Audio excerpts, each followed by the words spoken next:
Welcome बच्चे लोगों, welcome. पिछले लेक्चर में हमने पढ़ा था नेशनल इनकम के बारे में कुछ हल्की-हल्की चीज़ें। अब मैं आपको बताऊँ, मुझे एक चीज़ को लेके ज़रा कभी-कभार डाउट होता है कि लेक्चर्स जो हैं, मैं 20 से 25 मिनट का ही बनाता हूँ और मेरे प्यारे बच्चों, इस 20 मिनट में कांसेप्ट पूरा तो हो नहीं सकता, तो कांसेप्ट अधूरा रह जाता है। लंबी वीडियो बनाऊँगा तो आप बोर भी हो सकते हो। अब इसका एक सॉल्यूशन मैं आपको बताता हूँ। मान लो नेशनल इनकम की मैंने एक वीडियो बनाई, आपने देख ली, दूसरी बनाई, आपने देख ली अगले दिन, तीसरी बनाई, आपने अगले दिन देख ली, चौथी बनाऊँगा, आप अगले दिन देख लोगे। अब इससे कहीं न कहीं कांसेप्ट बीच में अधूरा रह जाएगा। तो जिस दिन मैं बोलूँगा आज नेशनल इनकम खत्म हो गया है, एंड हो गया है, उस दिन आप क्या कीजिए, 1 दिन 2-3 घंटे खुद को दो। पहली 2 वीडियोज़ कंटिन्यू देखो, नोट के साथ मैच करो, लर्न करो। 10 मिनट ब्रेक दो, दूसरी दोनों वीडियोस कंटिन्यू देखो, नोट के साथ मैच करो। अब जाके आपको नेशनल इनकम 100% समझ आ जाएगा। मेरी बात मानो, ये तजुर्बा है मेरा। और फिर एमसीक्यूज हम आपको देंगे नेशनल इनकम के, तो सॉल्व करते रहना, कुछ करके भी देंगे। इससे आपको चीजें जरा क्लियर होने लगेंगी। अब कल हमने पढ़ा था सर्कुलर फ्लो ऑफ इकोनॉमी। आज हम पढ़ेंगे नेशनल इनकम को कैलकुलेट करने के तरीके कितने होते हैं, कैसे पता चलता है कि कंट्री में इतनी इनकम आई है। देखो, नेशनल इनकम को कैलकुलेट करने के 3 तरीके हैं। एक को बोलते हैं प्रोडक्ट मेथड, एक को बोलते हैं इनकम मेथड, एक को बोलते हैं एक्सपेंडिचर मेथड। अब मैं हल्का सा ओवरव्यू देता हूं पहले। प्रोडक्ट मेथड का मतलब होता है एक साल में प्राइमरी सेक्टर ने, सेकेंडरी सेक्टर ने या टर्शरी सेक्टर ने, प्राइमरी सेक्टर ने, सेकेंडरी सेक्टर ने और टर्शरी सेक्टर ने कितनी चीजें बनाई और उन बनाई हुई चीजों पे कितनी वैल्यू है, कितना मनी इनकम हो सकता है, उस पूरी इनकम को बोलते हैं national income. National income by product method. अब मैं चलता हूं, या सिंपल एग्जांपल लूं, आपके घर में आपके पापा हैं, मम्मा हैं, भैया हैं और आप हो। अब हम देखते हैं कि आपके घर भाई कितनी इनकम है। भाई आपने, आपके पापा ने बिजनेस में कितनी चीजें बनाई, आपकी मम्मा ने कितनी चीजें बनाई, आपके भाई ने कितनी बनाई, आपने कितनी बनाई, तो आपकी प्रोडक्शन कितनी हुई एक साल के अंदर, वो आपकी इनकम है। उसी तरह एक कंट्री के अंदर primary sector, secondary sector, tertiary sector ने कितनी चीजें बनाई, वो उनकी नेशनल इनकम है। एक तरीका तो ये था, हो गया क्लियर। अब दूसरा तरीका, साफ भी करना पड़ता है, जगह की थोड़ी किल्लत है, यहाँ पे बहुत महंगाई है। चलो, दूसरा तरीका, एक कंट्री में इनकम कितनी जनरेट हुई। सारे गवर्नमेंट इंप्लाई थोड़ी हैं, कोई रेंट ले रहा है जगह का, कोई पैसा इन्वेस्ट करके इंटरेस्ट ले रहा है, कोई सैलरी ले रहा, वेजेस ले रहा, कोई प्रॉफिट ले रहा कहीं से, कोई रिटायरमेंट रिटायरमेंट पेंशन ले रहा है, कोई प्रोविडेंट फंड ले रहा है। तो एक साल के अंदर किसी बंदे का रेंट से, इंटरेस्ट से, वेज से, प्रॉफिट से, प्रोविडेंट फंड से, पेंशन से कितना पैसा जनरेट हुआ, वो टोटल होती है national income by income method. दो मेथड हो गए। अब तीसरा मेथड कुछ और भी होता है। इनकम मेथड हो गया। अब एक्सपेंडिचर, एक साल में primary sector, tertiary sector, secondary sector कितना एक्सपेंड करता है, कितना खर्चा करता है प्रोडक्ट में, उसको अब वहां से कितनी इनकम आती है, उसको भी बोलते हैं national income by expenditure method. और सेंट्रल स्टैटिस्टिकल ऑफिस जब नेशनल इनकम को मेजर करता है, चाहे वो प्रोडक्ट मेथड से करे, चाहे वो इनकम मेथड से करे, चाहे वो एक्सपेंडिचर मेथड से करे, तीनों मेथड से इनकम कैलकुलेट करके हमेशा वो सेम आती है, इक्वल आती है। तो ये 3 मेथड है इनकम कैलकुलेट करने के। पेपर में आता है विच of the following is not a method of calculation of national income, तो सिर्फ 3 है, एक तो प्रोडक्ट मेथड, इनकम मेथड या एक्सपेंडिचर। अब आगे एग्जामिनेशन पॉइंट ऑफ व्यू के हिसाब से हमें और क्या पढ़ना है वो पढ़ते हैं। साफ कर दें इसको, समझ आ रहा है ना? वेरी, मैं बड़ा खुश हूं इस बात को लेके कि इकोनॉमी सब्जेक्ट नहीं है आप लोगों का, बट फिर भी आप लोगों ने इसको अच्छे से समझा है। अब देखो, product method, product method is also known as value added method. This product method, value added method is also known as output method. ठीक है यहां तक। अब यहां पे कुछ लिखा हुआ है, यहां पे कुछ लिखा हुआ है, क्या लिखा हुआ है, ये जीडीपी, इसको जरा भूल जाओ थोड़ी देर के लिए, भूल जाओ इसको, क्योंकि मुझे पता है ना कौन सी चीज अगर मैं पहले पढ़ाऊंगा तो दिक्कत करेगी। इसलिए देखो, सबसे पहले प्रोडक्ट मेथड क्या होता है? Sum of production of all the three sectors of economy, यानी कि प्राइमरी सेक्टर ने कितना प्रोडक्ट किया, सेकेंडरी सेक्टर ने कितना बनाया, टर्शरी सेक्टर ने कितना बनाया, इन तीनों के प्रोडक्ट को बोलते हैं, कितना बनाया इन्होंने, इसको बोलते हैं प्रोडक्ट मेथड। मैक्सिमम कंट्रीब्यूशन, अब फिर आगे जीडीपी। अब जरा जीडीपी को पहले छोड़ो, पता चल गया आपको प्रोडक्ट मेथड क्या होता है। यानी कि एक साल के अंदर, अब मैं साल की बात कर रहा हूं, तो जब भी मैं साल की बात कर रहा हूं तो मैं फाइनेंशियल ईयर की बात कर रहा हूं, 1 अप्रैल से लेके 31 मार्च तक की बात कर रहा हूं। फाइनेंशियल ईयर ऑफ इंडिया 1 अप्रैल से लेके 31 मार्च तक की मैं बात कर रहा हूं। ठीक है, अब पहले मैं आपको कुछ चीजें बताऊंगा, फिर मैं आपको ये बताऊंगा क्या होता है, ये बताऊंगा क्या होता है, और फाइनली ये बताऊंगा क्या होता है। देखो, ये हमारी कंट्री है इंडिया, ठीक है, हल्का सा ये इंडिया बना दिया मैंने। आप मुझे बताओ, अगर यहां पे गोल्ड मिलेगा यहां पे, तो वो किसका होगा? गवर्नमेंट ऑफ इंडिया का, है ना। अगर वही गोल्ड यहां पे मिलेगा, तो अब मुझे बताओ वो गोल्ड किसका होगा? अगर आप बोल रहे हो इंडिया का, तो सही है। अगर आप बोल रहे हो इंडिया का नहीं, तो भी क्या पता सही हो, क्या पता गलत हो। अब हम इस पे आने वाले हैं। देखो, समंदर, ये यहां पे ये जो मैंने ब्लैक लाइन लगा दी है ना, इसके अंदर वाली जगह को बोलते हैं डोमेस्टिक टेरिटरी। क्या बोलते हैं? डोमेस्टिक। ये हमारी डोमेस्टिक टेरिटरी है, डोमेस्टिक एरिया है। अब आपको पता है 1984 में United Nation convention on laws of sea, laws of sea या लॉज ऑफ ओशन है, ऐसा कुछ मुझे पूरा याद नहीं है, बट इतना है, United Nation convention on laws of ocean on laws, on laws of sea है, या United Nation convention on laws of सी।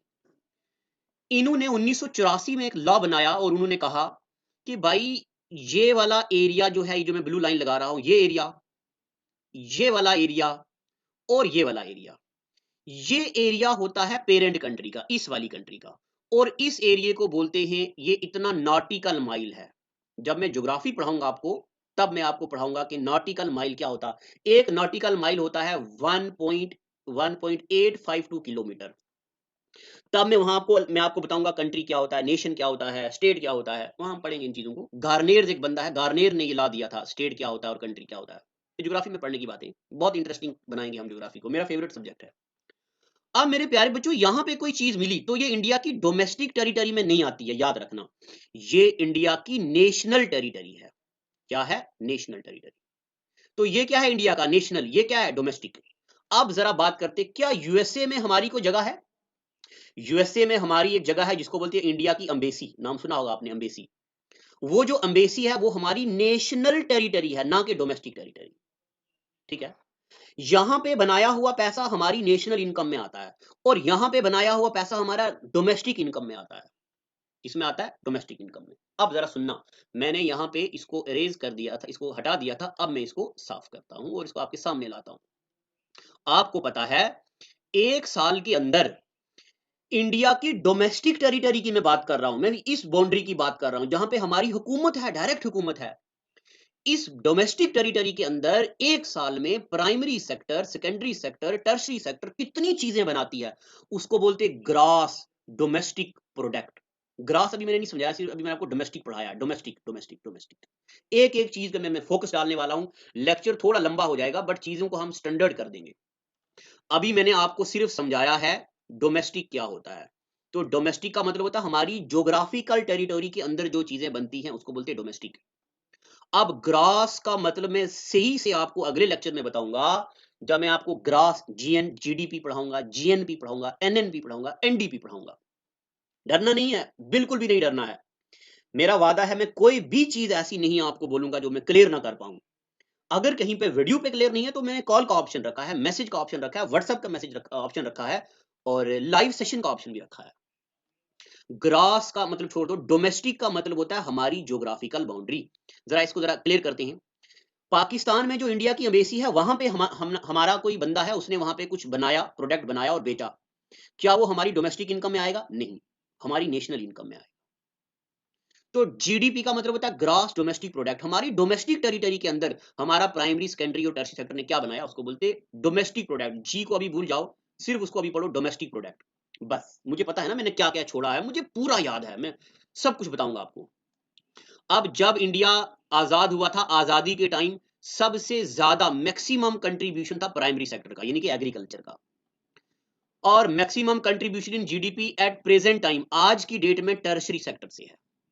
मगर गवर्नमेंट ये कह रही है कि सेकेंडरी सेक्टर से ज्यादा इनकम होनी चाहिए। क्यों? मैं बताता हूं।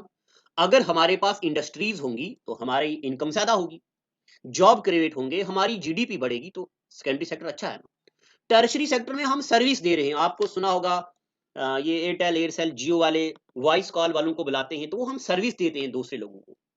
बीपीओ में कोई बंदा काम कर रहा है, क्या बोलते हैं उसको, कुछ और भी बोलते हैं, कॉल सेंटर, हाँ मुझे याद आ गया। तो जो हम कॉल सेंटर देते हैं, कॉल सेंटर पे जो लगते हैं लोग, कॉलें करते रहते हैं 10-12 हजार रुपए में, वो हम सर्विस दे रहे हैं। हम चाहते हैं कि सेकेंडरी सेक्टर में ज्यादा से ज्यादा इनकम हमारी जनरेट हो। उससे क्या होगा, इंडस्ट्री लगेंगी, फैक्ट्री बनेगी, जॉब लगेंगी। अभी मैंने सिर्फ आपको बताया प्रोडक्ट मेथड क्या होता है। भाई प्रोडक्ट मेथड इतना होता है, अभी अगर आप भूल जाओ, ये जीडीपी में बताने वाला हूं। प्रोडक्ट मेथड में इतनी बातें याद रखो, एक साल के अंदर, एक फाइनेंशियल ईयर के अंदर किसी भी कंट्री में प्राइमरी सेक्टर से, सेकेंडरी सेक्टर से, टर्शरी सेक्टर से कितनी चीजें बनती हैं, उनको बोलते हैं, उस मेथड, उससे हम नेशनल इनकम कैलकुलेट करते हैं। इस मेथड को प्रोडक्ट मेथड बोलते हैं, वैल्यू एडेड मेथड बोलते हैं, और आउटपुट मेथड बोलते हैं। अब चलते हैं आगे, और आगे है हमारा इनकम मेथड। अब इनकम मेथड पे थोड़ी सी रोशनी डालते हैं। मुझे उम्मीद है कि प्रोडक्ट मेथड या वैल्यू एडेड मेथड या आउटपुट मेथड आपको क्लियर हो गया है। अब इनकम मेथड क्या है?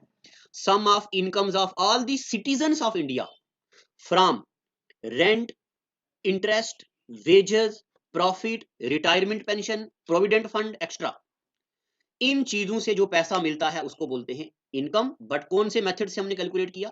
इनकम मेथड से।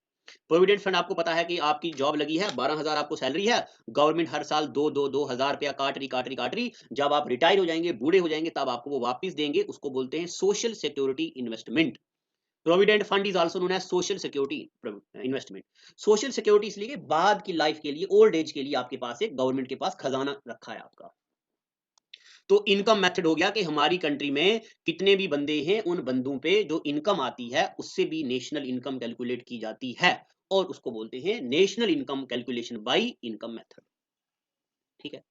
अब आते हैं एक्सपेंडिचर मेथड पे। ये क्या है?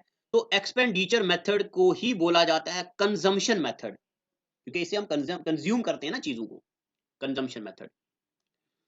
तो एक्सपेंडिचर मेथड या कंजम्पशन मेथड, ये देखो, sum of expenditure of all the sectors, चाहे प्राइमरी सेक्टर हो, सेकेंडरी सेक्टर हो, या टर्शरी सेक्टर हो, वो कितने पैसे एक्सपेंड करते हैं, कितने पैसे खर्च करते हैं। जब पैसा खर्च करेंगे तो चीजें कंज्यूम करेंगे, खरीदेंगे, ठीक है ना। इन दी कंट्री, कंज्यूमर्स पे, प्रोड्यूसर्स पे, गवर्नमेंट पे, बैंकिंग में, जितने भी फॉरेन इन्वेस्टमेंट पे हैं, एक primary sector, secondary sector, tertiary sector कितना पैसा खर्च करता है, उससे भी पता चलता है कि भाई इसके पास कितना पैसा था तो जो इसने खर्च किया।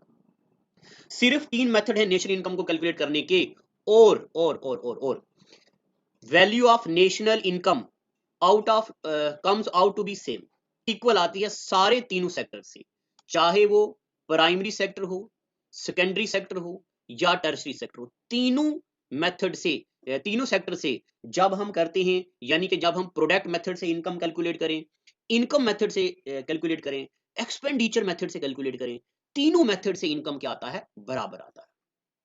ये तीनों तरीके हैं नेशनल इनकम को कैलकुलेट करने के। अब मैंने ये अभी समझ आ गया आपको कि नेशनल इनकम को कैसे कैलकुलेट करते हैं और कितने तरीकों से करते हैं। अब हम फर्दर डिस्कस करेंगे इस पे। ये हमने प्राइमरी सेक्टर क्या होता है, सेकेंडरी सेक्टर क्या होता है, टर्शरी सेक्टर क्या होता है। अब एक बात शायद मैं भूल गया हूंगा, तो आप यहाँ पे एक नोट करके लिख दो, नोट। मुझे याद नहीं मैंने बताया या नहीं बताया। People working in primary sector, people working in primary sector are known as red collar worker. अब कॉलर का स्पेलिंग मुझे पता नहीं यही है या क्या है, कॉलर का स्पेलिंग देख लीजिए, अंग्रेजी का मास्टर थोड़ी हूं मैं।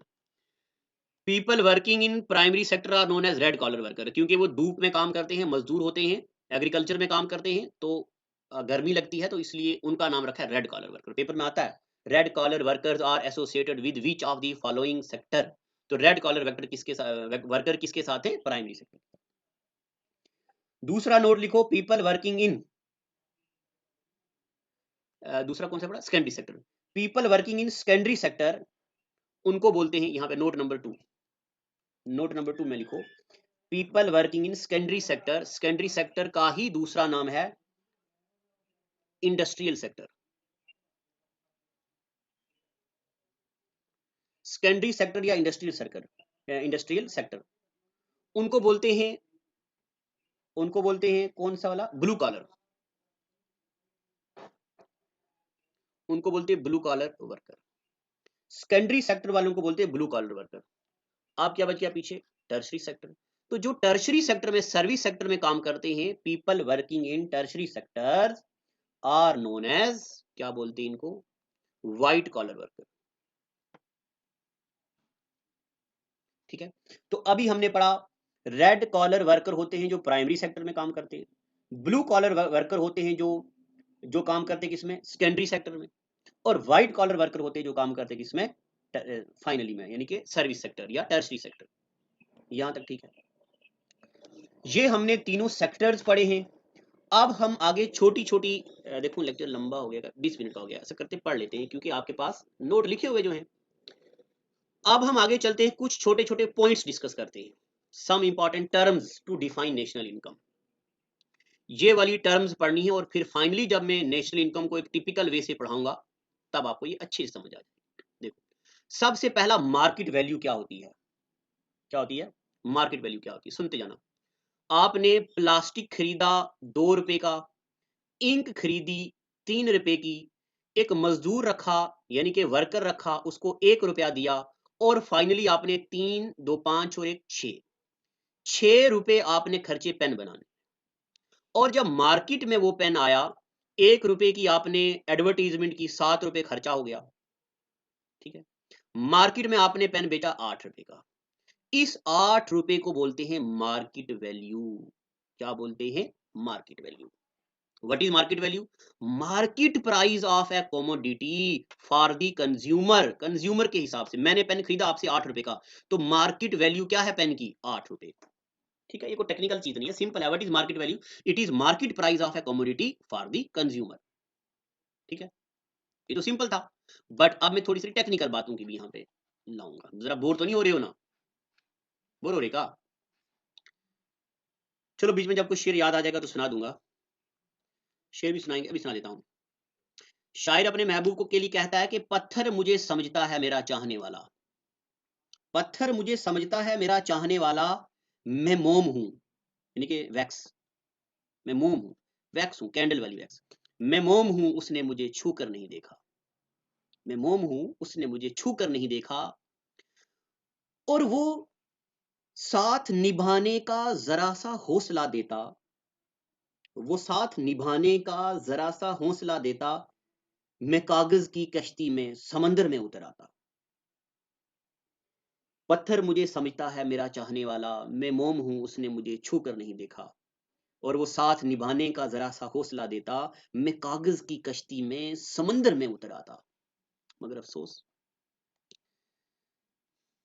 अब बस किया करो, शेर की डिमांड मत किया करो, कभी कभार हम रोना आएगा फिर, स्माइल मत करो। चलो, मार्केट वैल्यू बता दिया हमने आपको। अब मैं आपको बताने जा रहा हूँ डेप्रिसिएशन क्या होता है, सुनो। अब शादियों का सीजन है तो शादी की एग्जांपल लेते हैं। एक बच्चा मुझे बोल रहा है सर आपकी एग्जांपल जब आप देते हो तो बहुत मजा आ जाता है। आपने खरीदा, आपने नहीं, आपके ब्यूटी पार्लर के पास, वो जो शादी में होती तैयार करने वाली, उसने एक लहंगा खरीदा था 20,000 रुपए का। कितने का, 20,000 का। और उसने लिया लहंगा, एक शादी में दिया और उससे मान लो 6,000 रुपए दिए, दूसरी शादी में दिया किसी दूसरी दुल्हन को तो उससे भी 6,000 लिए, तीसरी शादी में दिया किसी दुल्हन को तो उससे भी 6,000 लिए, चौथी शादी में लिया तो उससे भी 6,000 लिए। करते करते करते इनकम आ गई। अब इसने लहंगा लिया था 20,000 का, 6 6 12 6 18 के पैसे कमा लिए। अब आप में से एक लड़की जाती बोलती मैडम जी मैं दूर रहती हूँ, किराए पे लूंगी तो एक दिन का आप इतना पैसा लोगे तो मैं वापस कैसे दूंगी, आप ऐसा कीजिए ये लहंगा मुझे बेच दो, पूरा का पूरा लहंगा मैं बाई करना चाहती हूँ। अब इसने लाया था 20,000 का, ये तो पूरा का पूरा 20,000 का थोड़ी ना बेचेगी, ये बेचेगी इसको 10,000 रुपए में, बेच दिया मान लो। लाया था 20,000 का, यूज करके करके करके करके कितने का बेचा, 10,000 का। जो 10 रुपए बीच है ना, अब ये नुकसान नहीं है, अब इसको नुकसान नहीं बोल सकते, प्रॉफिट कमा लिया इसने, देखो इतना प्रॉफिट कमा लिया है। इस 10 रुपए को बोलते हैं डेप्रीसिएशन, इकोनॉमिक्स की लैंग्वेज में इसको क्या बोलते, डेप्रीसिएशन। क्या बोलते हैं? Depreciation. What is depreciation?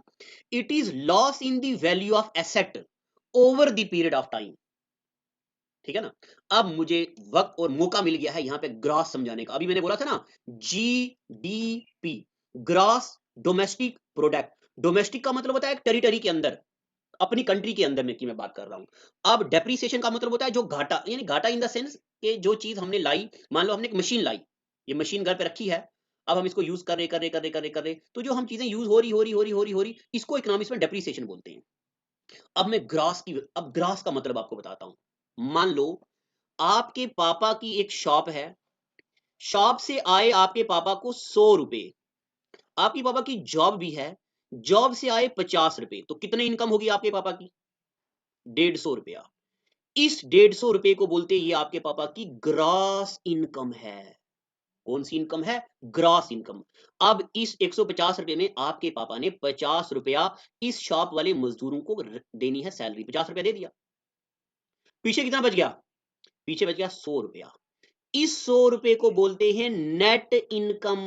Net का मतलब होता है मेरे पास हाथ में कितना बचा। तो जब आपके पापा के 150 रुपया आए तो 50 रुपया मजदूरों को देना था, यानी कि वो डेप्रीसिएशन है, निकालना है, एसेट में नुकसान है, वापस देना है। तो पीछे कितना बच गया? 100 रुपया। तो उस 100 रुपए को बोलते हैं नेट। आज के बाद आपको ये याद रखना है और भूलना नहीं है, ये बहुत जरूरी आगे याद आएगा। क्या याद रखना है आपको? ग्रास। ग्रास का मतलब होता है टोटल। ग्रास का मतलब होता है, यहां मैं लिख देता हूं, ग्रास का मतलब होता है टोटल। डेप्रीसिएशन का मतलब होता है बीच में जो घाटा हो गया, यानी कि जो हमने यूज कर दी चीजें। जब ग्रास में से डेप्रीसिएशन को माइनस करेंगे तो हमारे पास आएगा net. Gross minus depreciation equal to net. या net plus depreciation equal to gross. ठीक है। अब मैं उम्मीद करता हूं कि आपको ग्रास का मतलब पता चल गया। जब तक मैं साफ करता हूं, एक बार बोल भी रहा हूं, ग्रास का मतलब होता है टोटल हमारे पास कितनी चीजें हैं। ग्रास का क्या मतलब होता है? टोटल हमारे पास कितनी चीजें हैं। और नेट का मतलब होता है उनमें से बची कितनी। नेट का क्या मतलब होता है? उनमें से बची कितनी। एक एग्जांपल मैं फिर देता हूं आपको। आपने एक मशीन खरीदी, कपड़े बनाने वाली मशीन खरीदी 3,000 रुपए की, और आपने एक साल यूज किया, दूसरे साल यूज किया, तीसरे साल यूज किया, तो चीज पुरानी होगी ना। जब चीजें पुरानी पुरानी पुरानी हो रही, तो इसका मतलब वो डेप्रीशिएट हो रही हैं, कम हो रही हैं। और अब आपने 3,000 रुपए की खरीदी थी, आपकी डेप्रीशिएट होगी, आपने 1,000 में बेची। अब एंड पे आपके पास 1,000 है, तो इसको बोलते हैं नेट। आपके पास इतना है, डे शे के जो पीछे बचता है, नेट। और एग्जांपल लूं तो आपके घर का बिजनेस है, आपके फादर का, मदर का, और ए का मतलब हो गया आपका। फादर ने कमाया 100 रुपया, मदर ने कमाया 200 रुपया, आपने कमाए 80 रुपीज। तो आपकी टोटल इनकम, ग्रास इनकम कितनी हो गई? अच्छा, ग्रास का मतलब होता है टोटल। ग्रास इनकम होगी 100 और 200, 380 रुपया। आपकी ग्रास इनकम कितनी होगी? 380। अब इसमें से आपने 40 रुपए जगह का किराया देना है, और 60 रुपए आपने मजदूरों को तनख्वाह वगैरह देनी है, यानी कि डेप्रीसिएट हो गया। 60 और 40, 100 चला गया। 380 में से 100 चला गया तो बच गया 280। ये 280 आपकी है नेट इनकम। ये 380 है आपकी ग्रॉस इनकम। मैं फिर से बोल रहा हूं, ग्रॉस का मतलब होता है टोटल, और नेट का मतलब होता है बचा कितना आपके पास at the end of the year. तो मार्केट वैल्यू मैंने आपको बता दी, और मैं ये उम्मीद करता हूं कि आपको डेप्रीसिएशन भी पता चल गया है, डेप्रीसिएशन क्या होता है। ठीक है, यहां तक चलें आगे। डेप्रिसिएशन का मतलब होता है जो चीजें यूज हो गई हैं, जो हमने सर्विस ले ली है किसी चीज की। अब उसके बाद फाइनल गुड्स एंड सर्विसेज। अब फाइनल गुड क्या होता है? देखो, जो गुड्स एंड सर्विसेज होती हैं ये दो किस्म के होते हैं। एक होता इंटरमीडिएट गुड, इंटरमीडिएट गुड, और एक होता फाइनल गुड। इंटरमीडिएट गुड का मतलब होता है जो अभी खरीदने के काबिल नहीं है, अभी बना नहीं है पूरा। आप दुकान पे चले गए, उसको बोल रहे हो भाई फैन दे दो, पंखा, वो बोल रहा भाई फैन, ये मोटर पड़ी हुई है, ये फैन के ब्लेड पड़े हुए हैं, ये वायर है, ये उसके नेट यानी कि स्क्रूज हैं, और ये उसका ये कैपेसिटर है, ये फलाना, ये ढिमका है, चलो उठाओ और ले लो। आप लोगे ये? लेकिन कार टंकी चल रही है, क्या है ये इंटरमीडिएट गुड है। अब फैन वाले ने मोटर को फिट कर दिया, पंखे के ब्लेड लगा दिए, नट स्क्रूज लगा दिए, पेंट कर दिया, कैपेसिटर डाल दिया, अब पंखा मार्केट में आ गया बिकने के लिए। तो this is known as final goods and services. अब डेफिनेशन पे आते हैं। गुड्स या services which are ready to be consumed, that is no more value is to be added to these good. आप कुछ नया नहीं करना है, बस खरीदना है और लेना है। इसको बोलते हैं फाइनल गुड्स एंड सर्विसेज। अब ये भी हमें आगे आगे पढ़ने में जरूरत आएगा। तो जो-जो चीज़ें अभी हम आगे ज़रूरत आएँगी वो हम पढ़ते चले जाएँगे। एक-एक चीज़ आपके ज़हन में होनी चाहिए, अदरवाइज़ मैं कोई रिस्पॉन्सिबल नहीं हूँ, आपको समझ आए या ना आए। बट इसलिए मैं चाहता हूँ कि डेली का लेक्चर देखो। अब यहाँ देखो एक एग्ज़ाम्पल ली भी हुई है कि जो धागा है, एक धागा अगर टेलर यूज़ कर रहा है तो वो इंटरमीडिएट गुड है क्योंकि टेलर उसको कपड़े में डालेगा और अगर कंज्यूमर यूज़ कर रहा है कपड़ा लेके तो हम उसको क्या करेंगे फाइनल गुड है हमारे पास। इसकी ज़रा एग्ज़ाम्पल थोड़ी डिफिकल्ट है, आपको समझ नहीं आ रही होगी, छोड़ दो। इंटरमीडिएट गुड मतलब जो तैयार नहीं हुआ, फाइनल गुड जो तैयार हो गया। और यहाँ पे डोमेस्टिक टेरिटरी लिखा हुआ है, the boundary of India including sea area up to 12 nautical mile from the land boundary, इसको बोलते हैं डोमेस्टिक टेरिटरी। ठीक है ना? ये हमारी डोमेस्टिक टेरिटरी है। और मैंने आपको बोला था नेशनल, नेशनल का मतलब होता है, नेशनल का मतलब होता है यूएसए में जो हमारी एम्बेसी है उसको बोलते हैं नेशनल। आज इतना ही, बाकी हम करें और अगले नई एपिसोड में वीडियो डिस्कस की करेंगे। नोटिफिकेशन के लिए बेल आइकॉन को दबाएं। अगर आप ये वीडियो फेसबुक पर देख रहे हैं तो लाइक जरूर करें और ज्यादा से ज्यादा शेयर करें।